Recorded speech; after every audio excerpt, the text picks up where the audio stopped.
I had to test some video equipment, and so I thought, why don't I just record a video about camp and maybe get you guys who are watching excited or reminiscing about camp. And let's face it, camp has had a huge impact in my life, an impact greater than maybe almost anybody else. Just think about it. Camp is the place where growing up I heard the gospel and learned about Jesus and the Bible and theology. Camp is the place where I professed faith for the very first time, both in that skit and then later at the campfire. Many moons ago, the greatest event in this rock's history happened. The Savior came to save the whole planet. And they was Jesus Christ. And he did some pretty amazing things, like he walked on water. Camp is the first place I ever preached. Camp is the place where I was ordained. Camp is the place where I met my wife. There's only really two life events that didn't happen at Camp Sunlight. The first one, I guess there's more than two. None of my children were born at Camp Sunlight. That's kind of a big deal. And I wasn't married at Camp Sunlight. And yes, I did ask Bethany if she would consider it, and she shot that down immediately. So camp is something that I've loved, I've gone to for a while. It's had a role in my life. So I thought, if I have to test this equipment, why don't I shoot a video to make people kind of get them a little riled up, excited for camp. So here it is, my 5 unpopular opinions about Camp Sunlight.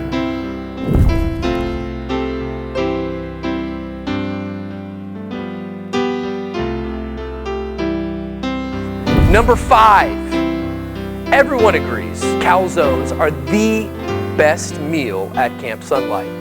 But what everybody gets wrong is that calzones are best enjoyed plain, with no marinara sauce, with no red sauce, with no spaghetti, whatever you call that red stuff, calzones are best without it. Now you say, but we always have it with it. But the problem is you classify calzones the wrong way. You think about calzones as an inside-out pizza instead of what it really is, and that stuffed bread. Stuffed with cheese and whatever toppings you choose. They are truly delicious on their own. Think about the danger of that sauce. You might spill it on yourself and make a mess. It creates a weird stain on your plate that looks like maybe you cut your finger or something. It slows down your ability to get more, because now not only do you have to get a calzone, you have to get more sauce. Calzones don't need sauce. They are perfect the way they come out of the oven. Crazy opinion number 4.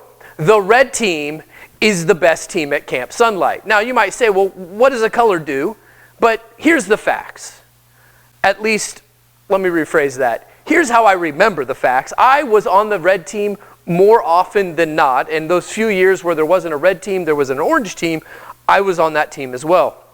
Which means we know 2 things about the history of the red team. Number 1, they lost a bunch, at least when I was there. And you say, but now wait a second, how does that make them the best team? Well, because everybody knows you learn more from losing than you do from winning. So we learned more than anybody else. James chapter 1 verse 2 doesn't say count it all joy when you win. It says count it all joy when you have trials. So we had a lot of trials. If you were on my team at camp, we never won. And that was good for our development. Number 2, we had the most fun. Of course we had the most fun, because I was there, right? Everybody agrees with that. You can stop laughing now. Crazy opinion number 3, or opinion nobody else is going to agree with. I was involved and a part of 2 of the greatest skits, or the 2 greatest skits in the history of camp. The one was the Chair of Sin skit with myself and Stephen Freeman. Do I need to say more? It was hilarious in its production. The other one was the one where I professed faith for the very first time. And that was a really great skit that involved everybody, and is perhaps the only skit to have a lasting impact. Okay, so maybe that's not such a crazy opinion, but hey, you don't have to agree with me.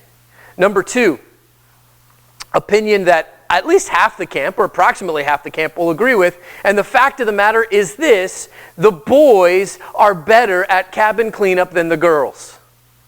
As a matter of fact, I once had a longtime inspector admit to me on camera that every day the boys' dorms looked better than the girls' dorms. But consider a few other facts. The girls have always had counselors help them. The boys have to clean up after their counselors who are out doing something else. Rarely have any help from their counselors. The boys put everything up, the boys make everything nice and neat, and so on and so forth.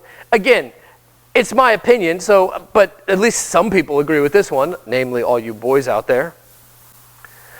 My number 1 unpopular opinion, the number 1 opinion that nobody else is actually going to agree with, is simply this: capture the flag, or as it's more often called today, capture the balls, is the worst game at Camp Sunlight. You heard me right. The worst game at Camp Sunlight. Why is it such a bad game? Well, just think about it. What other game encourages teams to make alliances only to break those alliances? There was a year in the early 2000s where capture the flag was 4-way. 2 teams made an alliance, and within the first 2 minutes of the game, 1 team broke the alliance. Did they suffer for that? No. They won the point, or whatever, however it was, they captured a flag, I guess I should say. And what other game encourages cowardness? We've all been there. Those of you who are older, you get your team together, you get all the little kids excited, and you have a strategy. You're going to bum rush and overwhelm the other team's defenses. Now, you tell the little kids, it's okay if you get caught because that person has to take you to jail, and then the rest of us will be free. You get everybody excited, you get going, you run across, the other team goes oogity boogity, and everybody abandons the older kids, who then get overwhelmed by 4 defenders. We've all been there. It's all happened to us. It's horrible. I mean, there's not a lot of skill in capture the flag or capture the ball. It's just who can run the fastest in a straight line. Unlike some of the other games that take skill and strategy, capture the flag is just about running fast. Come on. Tennis, baseball, in the trees, way better. The ice bucket game, way better. Hockey on the little roller cart things, way better. I don't understand the fascination with capture the flag. What am I missing? And you don't need to explain it to me. You'll never convince me because, again, these are my unpopular opinions.